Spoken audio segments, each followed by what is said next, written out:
सभी को बच्चों मेरा राधे राधे। ये देखिए ऑब्जेक्टिव क्वेश्चन हम आपके लिए लेकर आए हैं। ठीक है, म्यूज़िक से रिलेटेड जितने भी कॉम्पिटेटिव एग्ज़ाम है, चाहे वोकल हो, चाहे इंस्ट्रूमेंट हो, है ना, चाहे डांस हो, इन सब से रिलेटेड जो भी एग्ज़ाम आपके होते हैं, उन सब के लिए ये हेल्पफुल है। और जितने भी बच्चे हैं जो इसका कोर्स करते हैं क्लासिकल म्यूज़िक का किसी भी सब्जेक्ट में, चाहे वो वोकल हो, डांस हो, इंस्ट्रूमेंट हो, सभी के लिए है जो आपके लिए ये सिलेबस की तरह ही है और ये है जो बहुत ही हेल्पफुल है। ठीक है, तो बच्चों देखिएगा इसे और है जो प्लीज़ हमारे चैनल को लाइक शेयर और सब्सक्राइब ज़रूर कर दीजिएगा। देखिए सब्सक्राइब करने से बच्चों ये फ़ायदा है कि कोई भी जो भी नोटिफिकेशन हम भेजते हैं या अपलोड है जो वीडियो भेजते हैं वो सबसे पहले आपको आपके पास आता है और आपको सर्च नहीं करना पड़ता है। तो चलिए शुरू करते हैं बच्चों। देखिए पहला क्वेश्चन है, सितार में मुख्य तारों की संख्या है 7 है, 10 है, 5 है या 12 है। तो ऑप्शन इसका नंबर 1 हो गया 7। सितार वीणा और ईरानी तंबूरा का मिश्रण है। इसका आविष्कार अमीर खुसरो ने किया था। सितार को भारत का राष्ट्रीय वाद्य यंत्र होने के साथ गौरव इसका प्राप्त है। सितार में मुख्य तारों की संख्या 7 होती है।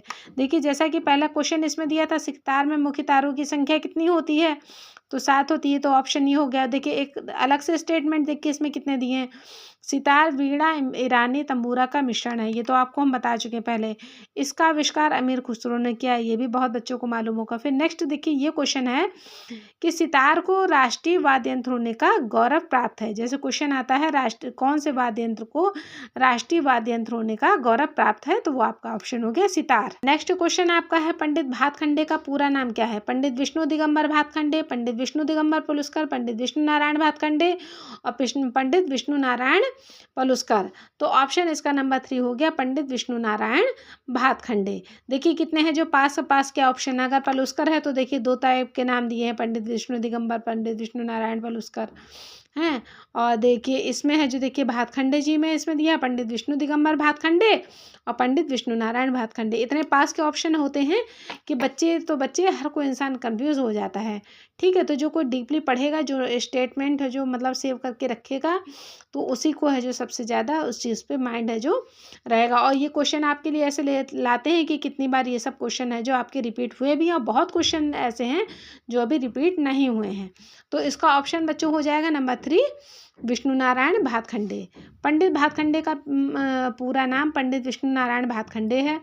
भातखंडे का जन्म बम्बई प्रांत के बालकेश्वर नामक स्थान में कृष्ण जन्माष्टमी के दिन हुआ था। अब ये क्वेश्चन है कि जो जन्म के बारे में तो पूछते हैं, ये क्वेश्चन ज़्यादा कंफ्यूज करने वाला है कि कृष्ण जन्माष्टमी के दिन है जो किसका है जो जन्म हुआ था। ये ऑप्शन इस टाइप से दे देगा तो उसमें है जो आपको ये बताना पड़ेगा। फिर है, भातखंडे जी ने स्वरलिपि पद्धति का निर्माण किया। यह पद्धति आसान है। संगीत शिक्षा और संगीत प्रचार दोनों को इस सरल स्वरलिपि में बहुत प्रोत्साहन दिया है। फिर डोमिनेंट कोड कौन सा है, सागापा, मावधासा, पानीरे या रेगापा। तो ऑप्शन इसका हो जाएगा नंबर 3 पे पानीरे। डोमिनेंट कोड पानीरे को कहते हैं। फिर नेक्स्ट क्वेश्चन है, तबला किस वर्ग का विशेष वाद्य है, तत्वाद, विततवाद, घनवाद या अवनद्यवाद। तो ऑप्शन इसका नंबर 4 हो जाएगा अवनद्यवाद। तो इसमें है जो तबला जो है जो अवनद्य वर्ग का विशेष वाद्य है। अवनद्यवाद वह वाद्य है जिसमें किसी पात्र या ढांचे का चमड़ा मड़ा होता है। जैसा कि ये बात तो आपको हम बता चुके हैं, जानते हैं। नेक्स्ट, उस्ताद अल्लाह रखा खां के गुरु कौन थे, नाना पानसे, कादिर बख्श, पंडित किशन महाराज, पंडित राम सा है। तो ऑप्शन इसका हो जाएगा नंबर 2 पे कादिर बख्श। उस्ताद अल्लाह रखा खां के गुरु कादिर बख्श थे। उस्ताद अल्लाह रखा खां एक लोकप्रिय तबला वादक थे। वे हिंदुस्तानी शास्त्रीय संगीत में विशिष्ट स्थान रखते थे। वह सितार वादक रविशंकर के लगातार संगतकार रहे थे। फिर नेक्स्ट क्वेश्चन है, पंडित किशन महाराज कौन सा वाद्य बजाते हैं, सितार, तबला, पियानो या पखावज। तो ऑप्शन इसका नंबर 2 पे हो जाएगा तबला।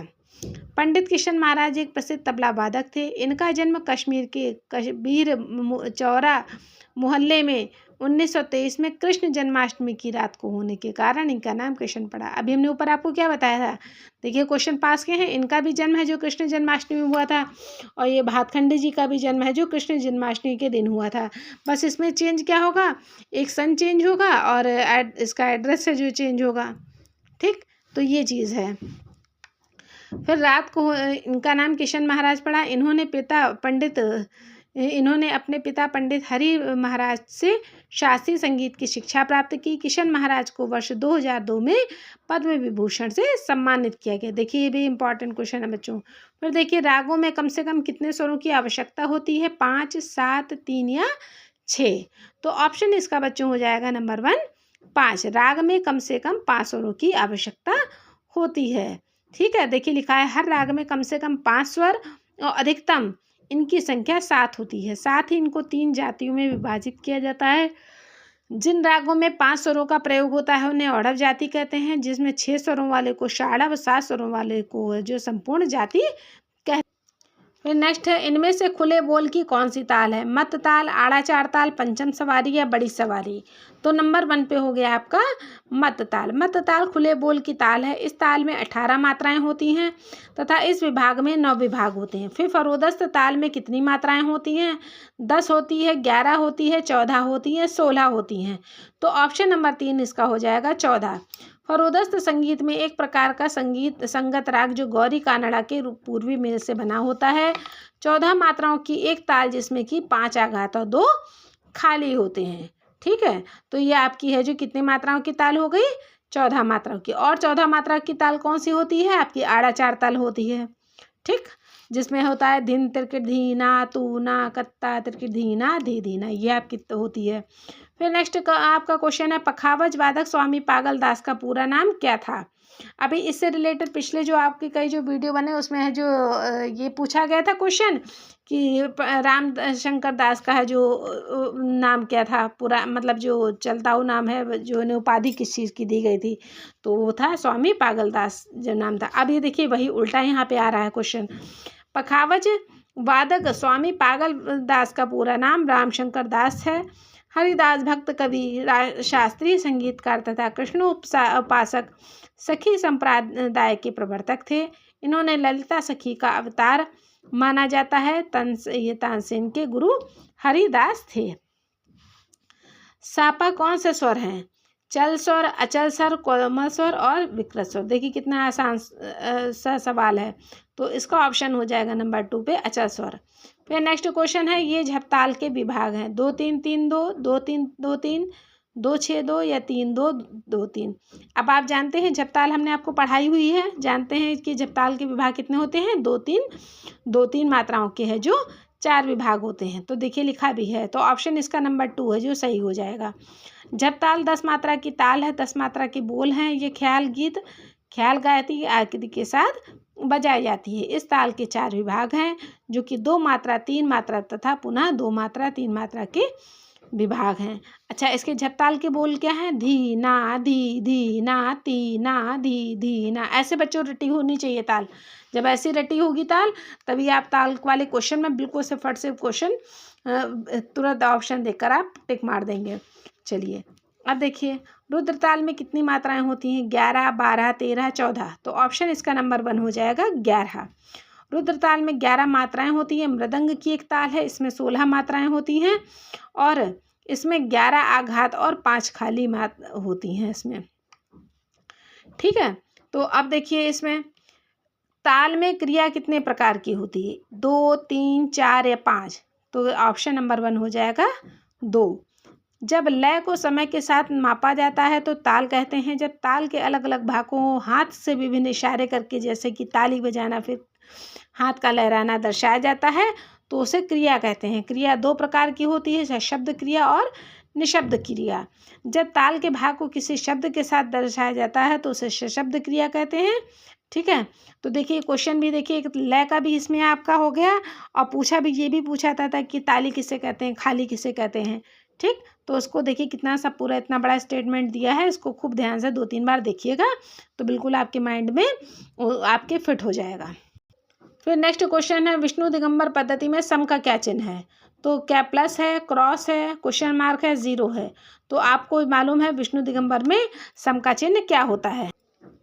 देखिए विष्णु दिगंबर में है जो स्वरलिपि का चिन्ह इस टाइप से ये दिया होता है। ठीक, देखिए ध्यान से। ठीक, इसे A1 बनाया है और ये जो बुक है इसमें देखिए लिखा गया है, यहाँ पे ये ऑप्शन नहीं था बच्चों, तो है जो इसको है जो आयोग के द्वारा इस मूल्यांकन से हटा दिया गया है। ठीक, तो इसका है जो मतलब यही है, ये इस टाइप का ये चिन्ह है। फिर नेक्स्ट क्वेश्चन आपका है, कर्मा लोक नृत्य इस प्रदेश का है, किस प्रदेश का है? उड़ीसा, उत्तर प्रदेश, कश्मीर या गुजरात? तो नंबर 1 ऑप्शन हो गया ओडिशा का। कर्मा लोक नृत्य छत्तीसगढ़, मध्य प्रदेश, ओडिशा राज्य का है, में आदिवासी समाज का प्रसिद्ध लोक नृत्य है। भादव मास की एकादशी को उपवास के समक्ष करम वृक्ष की शाखा को घर के आंगन या चौगान में रोपित किया जाता है। दूसरे दिन कुल देवता को नमन समर्पित करने के बाद ही इसका उपभोग शुरू होता है। कर्मा नृत्य नई फसल आने की खुशी में किया जाता है। फिर नेक्स्ट क्वेश्चन है, विकृत स्वर कितने होते हैं? 1 होते हैं, 2 होते हैं, 3, 4 होते हैं या 5 होते हैं? तो विकृत स्वर आपका ऑप्शन नंबर कितना हो गया? 4। तो इसका सही उत्तर 5 है। विकृत स्वरों की संख्या 5 होती है, जैसे रेगा माधानी, रेगा धानी कोमल है तथा मा तीव्र है। विकृत स्वर वे कहलाते हैं जो कि अपने जगह से हट जाते हैं। फिर नेक्स्ट आपका क्वेश्चन बच्चों है, पंडित अहोबल द्वारा लिखी गई पुस्तक का नाम क्या है? संगीत रत्नाकर, संगीत पारिजात, नाट्यशास्त्र या संगीत दर्पण? तो ऑप्शन इसका नंबर 2 हो गया संगीत पारिजात। पंडित अहोबल के द्वारा लिखी गई पुस्तक का नाम संगीत पारिजात है। संगीत पारिजात नामक ग्रंथ की रचना 1650 ईस्वी में पंडित अहोबल द्वारा की गई। अहोबल ने इस ग्रंथ में संगीत की सूक्ष्मदर्शी का वर्णन किया है। अहोबल संगीत कला में निपुण थे। वे द्रविड़ संगीत में निपुणता प्राप्त कर उत्तर की ओर आए और उत्तरी संगीत का विधिवत रूप से अध्ययन किया। फिर है, राग भूपाली में कौन सा स्वर वर्जित है? सारे, माधा, पासा या मानी? तो इसका ऑप्शन बच्चों हो जाएगा मा और नी।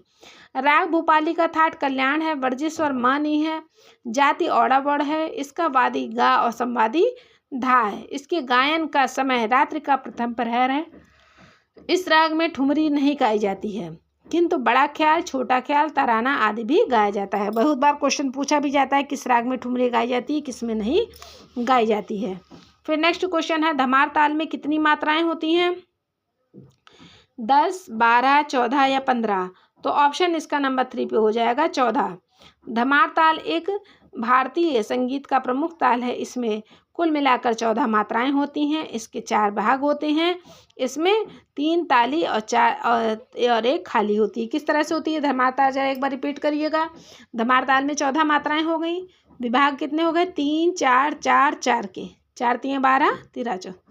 ठीक, अब देखिएगा, सॉरी, इसमें इसके विभाग होते हैं बच्चों का धीट धीट, का धीट धीट धा, 5 2 और 3 4 के, सॉरी, ठीक है, बताने में थोड़ा सा कन्फ्यूज़न हमें भी हो गया है।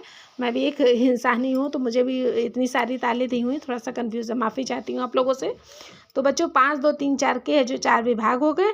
ठीक, अच्छा, और इसमें है जो ताली खाली भी है, जो 8वीं पे खाली होती है और बाकी जैसे इसमें बताया गया है तो वैसे इसकी ताली होती है। 1 पे ताली हो गई आपकी और 6 पे ताली हो गई और 8 9 10 और 11, 1 6 11 पे ताली और 8वीं मात्रा पे खाली। और बोल इसके क्या कौन कौन से होते हैं? का धी ट धा आ ग ती ट ता आ, इस तरह से। ठीक है, तो अब आगे देखिएगा बच्चों, नेक्स्ट क्वेश्चन है, राग की उत्पत्ति किससे होती है? ताल से होती है, गीत से होती है, ग्राम से होती है, थाट से होती है? तो ऑप्शन इसका नंबर 4 हो गया। राग एक संस्कृत शब्द है जिसकी उत्पत्ति रंज धातु से हुई है, जिसका अर्थ होता है रंगना। अब देखिए यहाँ पर राग की परिभाषा भी इसमें बता रहे हैं। महाभारत काल में इसका अर्थ प्रेम और स्नेह आदि अर्थों से भी हुआ है। राग की उत्पत्ति थाट से होती है। जो क्वेश्चन पूछा गया राग की उत्पत्ति किससे होती है, तो राग की उत्पत्ति होती है थाट से। इसी के आधार पर रागों का विभाजन किया जाता है। हिंदुस्तानी संगीत में 32 थाट हैं, किंतु प्रयोग केवल 10 का होता है। कर्नाटक संगीत में 72 थाट हैं। फिर देखिए, नी रे रे सा नी रे, गा मा धा धा मा गा रे सा स्वर समूह किस राग का है? पूरिया का, मारवा का, यमन का या बिलावल का? ठीक, तो इसका है जो देखिए जो क्वेश्चन, इसका आंसर अभी हम आपको बताते हैं। इसमें देखिए ये बच्चों है, ये दिया है ऑप्शन पूरिया, मारवा, यमन और बिलावल। इसमें से ही चारों में से कोई ऑप्शन नहीं है। देखिए लिखा भी है, आयोग द्वारा इस प्रश्न को मूल्यांकन से हटा दिया गया है। तो इसमें क्या करे दे रहे हैं, इसमें हम आपको टिक लगाए दे रहे हैं कि ये आपको क्वेश्चन हम आपको कल हम ये बता देंगे। ठीक है, तो चलिए आगे शुरू करते हैं। जल तरंग किस विशेष का वाद्य है? तत्, सुशिर, घन या अवनद्य वाद्य का। तो ऑप्शन इसका नंबर 3 हो जाएगा घन वाद्य। जल तरंग एक मधुर ताल वाद्य है जो भारतीय उपमहाद्वीप से निकलता है। इसमें पानी से भरे सिरेमिक या धातु के कटोरे होते हैं। कटोरे को प्राय प्रत्येक हाथ में एक बीटर के किनारे से मारकर बजाया जाता है। इसको जल तरंग की हमने आपको वीडियो भी अपलोड की है, ठीक है, तो उसमें भी देखा होगा आपने कि ये जो बीटर के माध्यम से ही कटोरे जो रखे होते हैं पानी से भरे, थोड़े ज़्यादा थोड़े कम भरे होते हैं, उस हिसाब से है जो उसे बजाया जाता है। फिर देखिए जल तरंग भी एक मध्ययुगीन संगीत पारिजात पाठ जो घन वाद्य से तहत वर्गीकृत किया गया है। फिर बांसुरी को किस वर्ग में रखा जा सकता है? तत् में, वितत में, सुशिर में या घन वाद्य में? तो इसका ऑप्शन नंबर 3 हो गया सुशिर वाद्य में। बांसुरी सुशिर वाद्य का वाद्य है। फूंक या हवा द्वारा बजाए जाने वाले इस वाद्य सुशिर वर्ग के वाद्य में आते हैं, जैसे बांसुरी, शहनाई, हारमोनियम इत्यादि। फिर नेक्स्ट क्वेश्चन है किस ताल में एक ताली तथा एक खाली होती है? अब देखिएगा ऑप्शन इसका दिया है एक ताल, रूपक ताल, दादरा ताल या चार ताल। तो ऑप्शन इसका नंबर 3 हो गया दादरा ताल। दादरा ताल में एक ताली तथा एक खाली है। संगीत की दुनिया में दादरा एक ताल भी है और एक गायन शैली भी है। दादरा 6 मात्रा की ताल है। कौन सा राग कल्याण थाट में आता है? जोग, सारंग, यमन या श्री? तो ऑप्शन इसका बच्चों हो गया नंबर 3 यमन। यमन राग को राग कल्याण के नाम से भी जाना जाता है। इस राग की उत्पत्ति कल्याण थाट से होती है अतः इसे आश्रय राग भी कहा जाता है। फिर नेक्स्ट क्वेश्चन है मुगल शासन के दौरान मुसलमानों ने इस राग को राग यमन कहना शुरू कर दिया। फिर देखिए किस स्वर की 2 श्रुतियाँ होती हैं? सा, रे, गा या मा? तो ऑप्शन इसका नंबर 3 हो जाएगा बच्चों गा। संगीत में 7 स्वर होते हैं जिसको सारे गामा पा धा नी कहते हैं। इसमें गा स्वर की भी 2 श्रुतियाँ होती। कल हमने नी की भी इसी टाइप से क्वेश्चन आया था, नी की पूछी गई थी, तो नी की भी श्रुतियाँ 2 ही थी। गा कोमल स्वर होता है। फिर नेक्स्ट क्वेश्चन है परमेल प्रवेशक राग है भैरव, जयजयवंती, खमाज या यमन? तो ऑप्शन नंबर 2 हो जाएगा जयजयवंती। परमेल प्रवेशक राग पर प्लस मेल अर्थात दूसरे थाट में प्रवेश कराने वाली राग है, अतः नाम से ही स्पष्ट है जो राग के एक थाट से दूसरे थाट में प्रवेश करता है उसे परमेल प्रवेशक राग कहते हैं। ये राग जयजयवंती राग का उदाहरण है। फिर बंदे अली खां इस वाद्य के लिए प्रसिद्ध हैं। किसके लिए? सितार के लिए, सरोद के लिए, तबला के लिए, बीन के लिए? तो ऑप्शन नंबर 4 हो जाएगा बीन। उस्ताद बंदे अली खां 19वीं शताब्दी में एक दिग्गज बीन वादक थे। ये वह बनारस के निर्मल शाह और उस्ताद उमराव खान के शिष्य थे। फिर नेक्स्ट क्वेश्चन है दक्षिणी संगीत में कौन सी वर्गीकरण पद्धति जो है वो प्रचलित है? मेल है, थाट है, राग रागनी है, रागांग है? तो ऑप्शन इसका नंबर 1 हो जाएगा मेल। दक्षिण संगीत में मेल राग रागनी मेल वर्गीकरण पद्धति प्रचलित है। दक्षिण संगीत में प्रधानतया 72 मेल होते हैं। प्रस्तुत राग संपूर्ण राग, जनक राग और आदि मेलकर्ता के पर्यायवाची शब्द हैं, ठीक है। तो ये जो 72 मेल हैं इसी में है जो ये सब है जो इनके है जो पर्यायवाची हैं, जैसे प्रमुख राग, संपूर्ण राग, जनक राग आदि मेलकर्ता के पर्यायवाची शब्द हैं। सभी रागों के लिए ये मेलकर्ता ही आधारभूत हैं। फिर नेक्स्ट क्वेश्चन बच्चों आपका है राग तत्व विबोध ग्रंथ किसने लिखा? लोचन ने, श्रीनिवास ने या भरत ने, सोमनाथ ने? पंडित सोमनाथ ने। तो इसका ऑप्शन बच्चों नंबर 2 हो जाएगा पंडित श्रीनिवास। इस ग्रंथ का रचनाकाल 18वीं शताब्दी का पूर्वार्ध माना जाता है। इस ग्रंथ के रचनाकार पंडित श्रीनिवास हैं। इस ग्रंथ में पंडित अहोबल के दृष्टिकोण का भी स्पष्टीकरण किया गया है और इसमें है जो कुल 8 अध्याय हैं। देखिए राग तत्व विबोध में कितने अध्याय हैं? 8 और सप्ताध्याय में कितने हैं? 7। देखिए आपको एक क्वेश्चन के साथ साथ हम बच्चों कितनी जानकारी हम आपको दे रहे हैं और कितने अपनी समझ में तो हम बहुत अच्छे से समझा रहे हैं। बस इसलिए आपसे लोगों से कहते हैं प्लीज़ हमारे चैनल को सब्सक्राइब ज़रूर कर दीजिएगा और लाइक ज़रूर कर दीजिएगा। फिर नेक्स्ट क्वेश्चन बच्चों है 4 ताल में कितनी ताली होती हैं? 2, 4, 6 या 5? तो ऑप्शन इसका हो जाएगा नंबर 2 4 ताल में कितनी तालियां होती हैं? 2 होती हैं, 4 ताली होती हैं। और मात्राएं कितनी होती हैं? 12 मात्राएं होती हैं। ताली किस किस पे होती है? 1, 5, 13 पे और खाली 3 और 7 पे, ठीक। इस तरह से लर्न करिएगा। 4 ताल में भी 4 ताली होती हैं। 4 ताल खुले बोलों की ताल है। यह पखावज की ताल है तथा तबले पर भी मधुरता के साथ बजाई जाती है, लेकिन बोल अलग अलग होते हैं। एक ताल के बोल बंद बोल कहलाते हैं, जबकि 4 ताल के बोल खुले बोल कहलाते हैं। रवीन्द्र संगीत में प्रयुक्त ये संगीत वाद्य है सितार, इसराज, बांसुरी और ढोलक। तो ऑप्शन इसका नंबर 2 हो जाएगा इसराज। तो रवीन्द्र संगीत भारत में पूर्व की ओर बंगाल है। बंगाली स्वभाविता मिलनसार और कला प्रेमी होते हैं। ये लोक संगीत में विशेष रस लेते हैं। इन्होंने संगीत ग्रंथों में निम्न संगीत रवीन्द्र संगीत वाद्य का वर्णन किया है, जैसे दिलरुबा, इसराज, सितार आदि शास्त्रीय वाद्य बजाए जाते हैं। अब ये पूछा भी जाता है कि कौन सा है जो मतलब रवीन्द्र संगीत में है जो कौन कौन से वाद्य आते हैं, तो कौन से आते हैं? दिलरुबा, इसराज, सितार, ठीक, आदि है जो शास्त्रीय वाद्य आते हैं। फिर है मूर्छना की कुल संख्या कितनी है? 14 है, 20 है, 21 है या 25 है? मूर्छना की कुल संख्या 21 है। मूर्छना का अर्थ है मस्ती, मोहित होना, आकर्षण होना या आनंद विभोर होना। 7 स्वरों का क्रम से आरोह अवरोह करना मूर्छना कहलाता है। फिर 7 स्वर में कितनी श्रुतियाँ होती हैं? 2, 3, 4, 24। तो ऑप्शन इसका नंबर 3 हो जाएगा 4। 7 स्वर में 4 श्रुतियाँ होती हैं। श्रुति की संख्या 22 है। इन्हीं से ही 7 स्वरों की उत्पत्ति होती है। श्रुतियाँ भारतीय शास्त्रीय संगीत की विशेषता हैं। फिर है इनमें से कौन सा वादन संगीत से संबंधित नहीं है? तोड़ा, सूत, शब्दालाप या घसीट। तो ऑप्शन नंबर 3 हो जाएगा शब्दालाप। इनमें से शब्दालाप संगीत संबंधित नहीं है। शेष तोड़ा, सूत, घसीट संगीत से संबंधित है। मेड़ को घसीट कहते हैं। किसी भी स्वर से आवाज़ को न तोड़ते हुए दूसरे स्वर तक घसीटते हुए ले जाने की क्रिया को मेड़ कहते हैं। किस पशु या पक्षी का संबंध निषाद स्वर के साथ जोड़ा जाता है? मेढक, हाथी, मोर या तोता। अब देखिए इसमें भी है जो दिया गया है, इस प्रश्न को आयोग ने मूल्यांकन से हटा दिया है। तो इसका ऑप्शन भी है जो बच्चों हम आपको देखिए टिक लगाए दे रहे हैं, इसको भी ऑप्शन हम आपको बता देंगे। तो इसका ऑप्शन बच्चों है जो निषाद को है जो ये नंबर 2 का ऑप्शन हो जाएगा, हाथी से जोड़ा गया। फिर इसमें भी है जो बहुत सारे मत है, लेकिन इसका ऑप्शन है जो यही नंबर 2 ही होगा।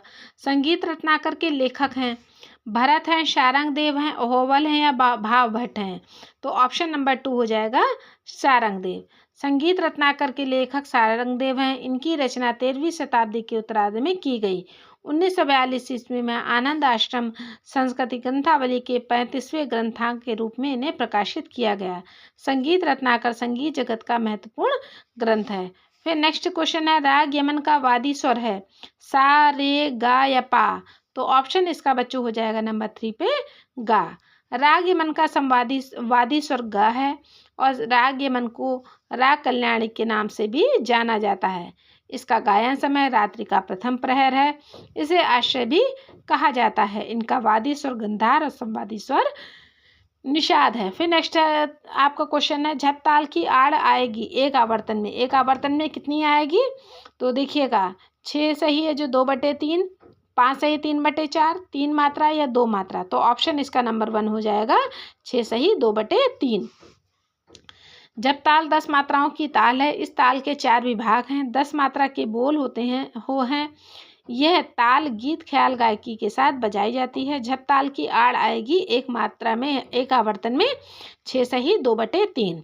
एक आपको वीडियो बना देंगे कि जिसमें है जो आड़ है जो मतलब कैसे बनाई जाती है, ये भी आपको हम समझा देंगे। फिर नेक्स्ट क्वेश्चन है जब ताल में कितनी खाली होती हैं? तो उससे रिलेटेड जितने भी क्वेश्चन है उसको आप तुरंत ही है जो सॉल्व कर लेंगे। जब ताल में कितनी खाली होती हैं? 1, 2, 3 या 4। तो ऑप्शन इस नंबर 1 जब ताल में एक खाली होती है और इसमें ताल 1, 3 और 8वीं मात्रा पे होती है और खाली 6ठी मात्रा पर होती है। फिर नेक्स्ट क्वेश्चन है भाटखंडे संगीत पद्धति में सम का चिन्ह होता है क्रॉस, 0, प्लस या 1। तो ऑप्शन इसका नंबर 1 हो जाएगा क्रॉस। पंडित विष्णु नारायण भातखंडे का नाम शास्त्रीय संगीत में सबसे बड़े आधुनिक आचार्य के रूप में बड़े आदर के साथ दिया जाता है। किन्होंने हिंदुस्तानी शास्त्रीय संगीत को वैज्ञानिक पद्धति में व्यवस्थित करने का प्रयास किया। भातखंडे संगीत में पद्धति में सम का चिन्ह क्रॉस की तरह है जो इसको निरूपित किया जाता है। कुआड़ लय की इस नाम से जानी जाती है 1.5 गुण, 2 गुण, पौने गुण और सवा गुण। तो ऑप्शन इसका नंबर 4 हो जाएगा, सवा गुण। क्वाड लय को सवा गुण के नाम से भी जाना जाता है। संगीत में समान गति व चाल को लय कहते हैं। नेक्स्ट क्वेश्चन है, ये थाट काफी राग का है। शंकरा, मालगुंजी, मियाँ मल्हार या दरबारी। तो यह जो काफी थाट का राग आपका कौन सा हो गया, एक मियाँ मल्हार हो गया। ये तो है जो इसका नहीं है, मालगुंजी भी नहीं है। अब इसका रुकिएगा, तो इसका ये जो ऑप्शन है देखिए, शंकरा जो है बिलावल थाट से है, मालगुंजी जो है आपका है जो आ गया है खमास थाट से, और मियाँ मल्हार काफ़ी थाट से, दरबारी जो है आसावरी थाट से।